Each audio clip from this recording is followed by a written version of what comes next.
Selamat pagi semuanya. Kami dari kelas 9C akan menyampaikan materi tentang sistem reproduksi pada tumbuhan. Sebelum itu kami akan memperkenalkan diri. Perkenalkan, nama saya Mona Lisa Aprilia Nikulata. Dan saya Kalista Irena. Dan saya Tomasya Aldea. Baiklah, kami akan menyampaikan materi kami yang pertama, pengertian reproduksi tumbuhan. Reproduksi tumbuhan adalah proses di mana tumbuhan memperoleh organisme baru yang sesuai induknya. Reproduksi pada tumbuhan bisa terjadi secara aseksual dan seksual. Reproduksi aseksual melibatkan berbagai metode yang sangat berbeda untuk menghasilkan tumbuhan baru yang identik. Reproduksi di sisi lain tergantung pada serangkaian kompleks peristiwa seluler dasar yang melibatkan kromosom dan agen. Reproduksi pada tumbuhan ada dua macam, yakni 1. Reproduksi secara generatif atau kawin. 2. Reproduksi secara vegetatif atau tidak kawin. Reproduksi generatif. Reproduksi generatif diawali oleh peleburan sel gamet jantan dan gamet betina. Gamet adalah sel yang diproduksi oleh organisme untuk tujuan reproduksi seksual. Alat reproduksi pada tumbuhan tingkat tinggi ada dua, yakni berupa strobilus pada tumbuhan biji terbuka dan berupa bunga pada tumbuhan biji tertutup. Terbentuknya individu baru didahului dengan meleburnya dua gamet. Proses peleburan gamet jantan dan betina itu membentuk zigot dan disebut pembuahan atau fertilisasi.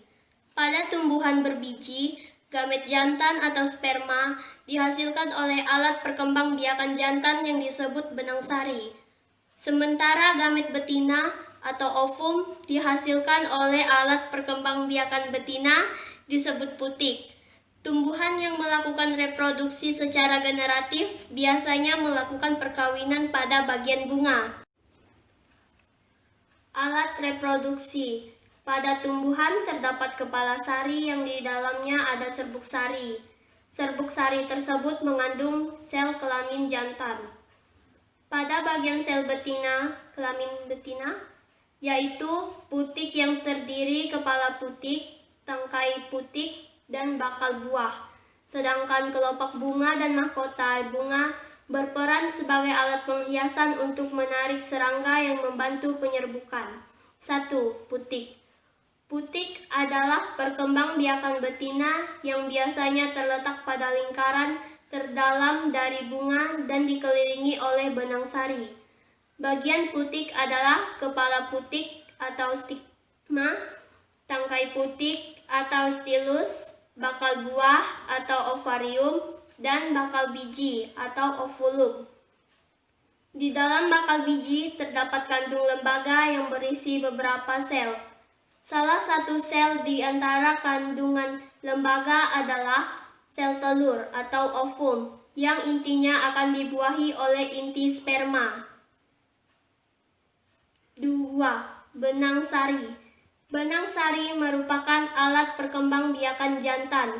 Bagian-bagian pada benang sari yakni tangkai sari atau filamen dan kepala sari atau antera yang terdapat 4 kantong sari.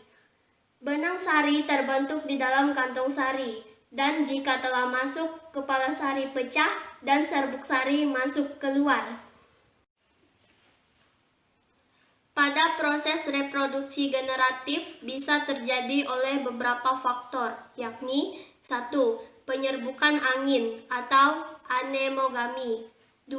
Penyerbukan hewan atau zooidiogami.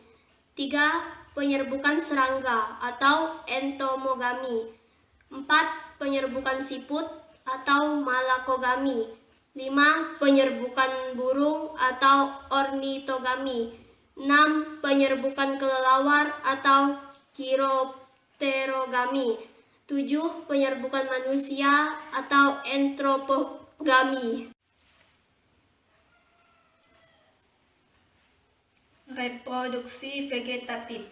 Reproduksi vegetatif merupakan perkembangbiakan yang dilakukan tumbuhan tanpa adanya peleburan antar dua sel gamet dari jantan dan betina. Namun, organisme baru berasal dari bagian tubuh induknya. Pada reproduksi vegetatif dibagi menjadi dua, yakni satu vegetatif alami. Pada sistem tersebut, bagaimana sistem reproduksi tumbuhan tidak kawin biasanya akan berkembang biak dengan bagian lain dari tumbuhan tersebut. Ada beberapa cara reproduksi vegetatif alami. 1. Dengan membelah diri. Contohnya spirulina. 2. Dengan tunas biasa. Contohnya pisang, bambu, dan palem. 3. Dengan tunas adventif. Contohnya pada daun dan cocor bebek. 4. Dengan akar rimpang atau batang yang tumbuh mendatar ke dalam. Contohnya lengkuas, jahe, sansevieria. 5. Dengan umbi batang atau batang yang membengkak. Contohnya kentang, ubi jalar. 6. Dengan umbi akar atau akar yang membengkak. Contohnya dahlia, ketela pohon. 6. Dengan umbi lapis atau modifikasi batang dan daun yang berlapis. Contohnya bunga bakung, bawang merah. 7. Dengan geragi atau batang yang tumbuh menjalar di atas permukaan tanah. Contohnya stroberi. Vegetatif buatan. Vegetatif buatan merupakan perkembangbiakan yang terjadi karena adanya campur tangan manusia. Ada beberapa cara vegetatif buatan, yakni 1. Dengan stek, contohnya melati, ketela pohon. 2. Dengan mencangkok, contohnya jeruk, jambu biji, mangga. 3. Dengan merunduk, contohnya alamanda. 4. Dengan menempel memakai tunas, contohnya jeruk siam dan jeruk keprok. 5. Dengan menyambung, yaitu menyambung batang pokok akar kuat dengan batang tanaman lain sejenis. 6. Dengan kultur jaringan, memperbanyak tanaman dengan mengupayakan sel meristem berklorofil menjadi calon individu baru. Baik, hanya ini materi yang dapat kami sampaikan. Sekian dari kami, terima kasih.